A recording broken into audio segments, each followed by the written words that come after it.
સુરતના ડિંડોલી પોલીસે ગેરકાયદેસર હથિયારો સામે કાર્યવાહી કરતા 2 આરોપીને ઝડપી પાડ્યા છે। પોલીસને મળેલી ચોક્કસ બાતમીના આધારે નવાગામ આરડી ફાટક પાસે જમના પાર્ક સોસાયટી તરફ જતા રોડ પર વોચ ગોઠવવામાં આવી હતી।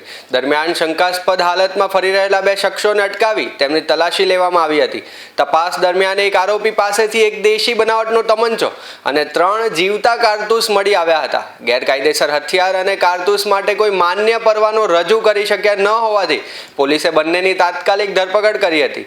પકડાયેલા આરોપીઓની ઓળખ પ્રવીણ ઉર્ફે આંબા આધાર શિરસાટ અને સંતોષ ઉર્ફે સંતોષ બિહારી સાધુચરણસિંહ રાજપૂત તરીકે થઈ છે।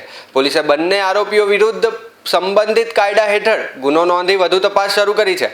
આ હથિયાર ક્યાંથી લાવવામાં આવ્યું હતું, તેનો ઉપયોગ કયા હેતુ માટે થવાનો હતો તેમજ આ મામલામાં અન્ય કોઈ વ્યક્તિ સંડોવાયેલી છે કે નહીં તે દિશામાં પણ તપાસ ચાલી રહી છે।